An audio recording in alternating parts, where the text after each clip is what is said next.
Hi guys, my name is Max. I am a postgraduate student here at the University of Portsmouth, and today I'm going to be talking about the benefits of reading as a student, as well as giving you my 5 top benefits that I've found as I've read alongside my studies here at Portsmouth. So I graduated from my undergraduate degree in 2016, and like a lot of people, as a young person, and especially someone that went on to do, a humanities degree, I absolutely loved reading as a child. I mean, I would always be 12, 13, 14, always be reading a book. I'd always have, normally it was fiction, but maybe some, books about football, whatever. I'd always have something on the go alongside my school studies. But then actually once it got to university, I found, I was reading so much at university as an undergraduate that my reading had kind of gone by the wayside. My personal reading, reading for fun. And I set myself the goal after graduating that I was going to read 52 books in a year. And I got to about 45, but it petered out. And I've tried every year since. And I'll be honest with you, I've never done it. I've never read 52 books in a year, but I've found massive change, in my life more broadly, but also certainly since I've been studying at Portsmouth, postgraduate degree. I found there to be a massive benefit alongside my grades, but also, to be honest, what I get more broadly from academia at this level. So I wanted to share with you 5 benefits that I've found in reading more and being stricter with reading outside of my studies. So the actual process of reading has obviously changed a lot. Now, I'm one of these people, I'll happily read on anything. So I read on a Kindle, on real books, whatever. But it really doesn't matter the form. I mean, I think these benefits are universal. I know a girl who went to uni, she read English literature, and she reads everything on her phone, on the Kindle app on her phone. So, it really doesn't matter how you start. Portsmouth itself is actually a lovely place for finding secondhand books. It's got lots of really good charity shops that you can go in, and, books there are priced at about £1. So it is, in terms of passions and pursuits or whatever, one of the cheapest ones to pick up. So I really feel that, however you want to read, there's lots and lots of opportunities for you, especially in Portsmouth. So the first benefit that I'd like to talk about is something that I call cultural capital. Now, cultural capital is a bit of a fuzzy term, but effectively what I understand it to mean is that it is where students have a knowledge base outside of their specific area of study. So I'm an international relations student, and my interests are the rise of China, the rise of Russia, that kind of thing. But I have found by reading books on a broad range of topics, I'm able to talk about and I'm able to understand these different ideas that might not necessarily be linked to what I'm studying. I might not be referencing them in an essay or whatever, but by reading more broadly and reading for fun, I find that these ideas come in handy later on. So for an example, I bought this book. It's called Team of Rivals, The Political Genius of Abraham Lincoln. It cost me 50p from a charity shop in Portsmouth. It took me, I'm going to say, about a year to get through. It's got nothing really to do with my studies, but because I've read this, I feel I can, I understand what's going on when I hear about the ending of the slave trade, the American Civil War, things that aren't necessarily at all linked to my studies. But because I read it for fun, I feel I have this cultural capital that really has helped me more broadly in terms of understanding my subject, but also, when you're talking to fellow students, or when you're talking in interviews or whatever about having a more broad interest outside of your studies, you have these skills that you picked up from reading for fun, effectively, that you can use. So cultural capital is a really big benefit I've found from reading. So the second tip is maybe slightly more obvious, and that is just relaxing. There is, in my opinion, almost nothing more relaxing than sitting, say, in the summer in the sun with a book, or in the winter by a radiator or a warm fire with a book. I find that simply, given just the way reading works, the fact it's slow, the fact it's not as instantly engaging as, say, I don't know, looking at your phone or watching YouTube videos, playing video games, so on and so forth.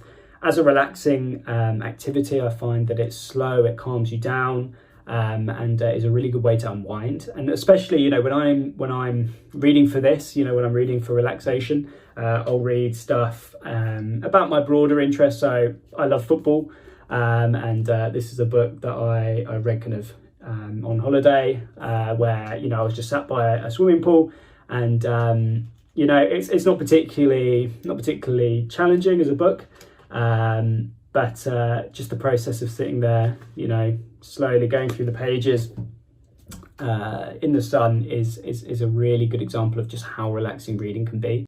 So the third benefit I have from reading is travel. Now, this is especially important this year, given that we can't travel anywhere. And, we've had that ability to see new places and experience new things, new foods, meet new people, and be quite seriously curtailed by the pandemic.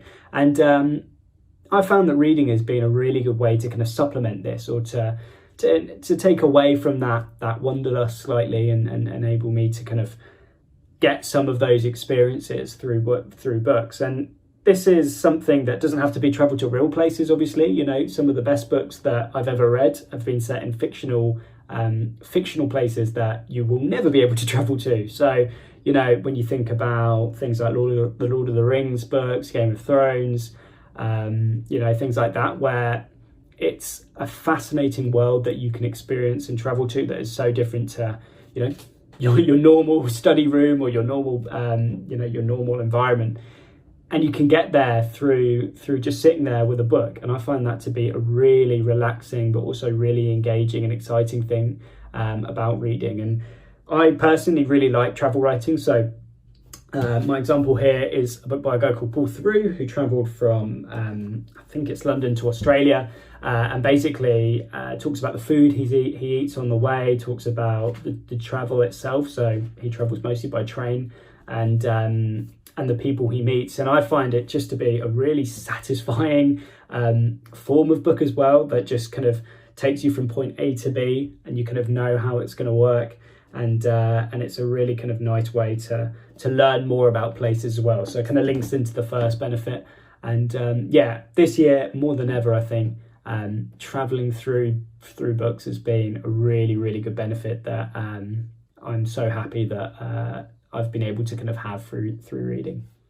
So my fourth benefit from reading is actually kind of tied into study as well, and that is being able to see the big picture. Now, especially this year, but I mean, you could even say over the past 10 years, it feels like there's always a massive news story, in the news cycle. And that is something that can be quite destabilizing as a student, I think, because sometimes you can get wrapped up in it. Sometimes it can feel like, it can give you feelings of kind of powerlessness, or give you feelings of confusion. And I think actually by reading books about relatively recent events in a more long form style than, say, reading just news articles or watching kind of news clips about it, is a really good way to kind of understand, but also to see the bigger picture. So to see how these things link into things that have happened before in the past, and historical kind of chains, really. So I found it to be a really good tool as a student, just to be able to see the broader context and see the bigger picture about the news. And one example I have here actually is a book called All Out War by a guy called Tim Shipman, which is about the Brexit vote in 2016. And in this book, effectively, he just kind of gives a detailed event of how it happened and how it kind of came to be. And as opposed to reading, say, a 2,000-word news article, here, we've got 1,000 words or whatever, 1,000 pages about an event, and you get to see the bigger picture. You're not necessarily so wrapped up in the instant news, but you're seeing it for how it fits in with broader historical trends, but also you are understanding it in more detail. And I think that's a really, really useful tool, not only for your mental health when it comes to kind of dealing with news events, but also a really useful tool for understanding how things have come to be, without the suddenness of the impact of the news story itself. And my fifth and final benefit is the most obvious one, and that is, it is just fun. I mean, So I'll give a really good example at the moment. Like, I imagine lots of people in this country, I am absolutely enthralled by the final series of Line of Duty. Now, Line of Duty is, for those that haven't seen it, is kind of a police drama. It's about kind of police collusion and corruption and so on and so forth. And it's fascinating. And actually, these things, that same feeling of wanting to know what happens next and the kind of drama in it is something that you can find in so many books. And actually, one of the things it reminds me most of is the Girl with the Dragon's Tattoo series. So I've got the final one here, The Girl Who Kicked the Hornet's Nest. And this is kind of like a behind the scenes of Line of Duty, if that makes sense. You know, if you look at how many pages you've got here, the drama is just as good, the story is just as enthralling, but there's more of it, you know, and that's the beauty of reading, is that you can get so much more detail than just what you see on a screen. So if you are someone who loves watching, you know, dramatic TV shows, reading, I really recommend reading kind of crime novels and things of a similar nature to those TV shows you like, because the amount of fun and pleasure you can get from it is so much more, because there's more of it. There's simply more of the content to take in. So I would love to stress that basically, if you want that kind of enjoyment that you get from binge watching TV shows, honestly, find the right book and it'll be just the same, but there's more of it. And that is why, you know, at the end of the day, despite all of these books I've read, the main thing is fun. And you know, nothing sums that up more than a really enthralling crime fiction book. So guys, those were my 5 top benefits I've found from reading. And for anyone watching this who thinks, oh, I haven't got the time, or you know, maybe I wouldn't, you know, I'm a student, I can't afford the books or whatever, I really recommend you take a bit of time and just think, you know, maybe if I give myself 10 minutes of reading in the night time, before I go to bed, and, you know, maybe if you're a student in Portsmouth, go and have a look in some charity shops and just kind of browse the books that are there. And I honestly believe that you will feel, maybe in a month, maybe in 2 months, a real benefit, not only in your studies, but in your personal life as well, just from taking the time to kind of broaden your mind and relax using a book. It's for me, it's been valuable, and something that every time I write an essay, or every time I'm in a lecture or a seminar and an idea comes to me that comes from a book I've read, you know, a year ago, 2 years ago, I see those benefits and I feel those benefits. And as a student, I think that's something that gives you a real advantage, and is just a great way to kind of focus on your studies and to really enjoy the time you have as a student. So thanks for everyone for watching, and subscribe to this channel for more amazing tips and tricks from my fellow student ambassadors. And I hope you enjoy the spring and the summer here in Portsmouth, and I'll speak to you soon.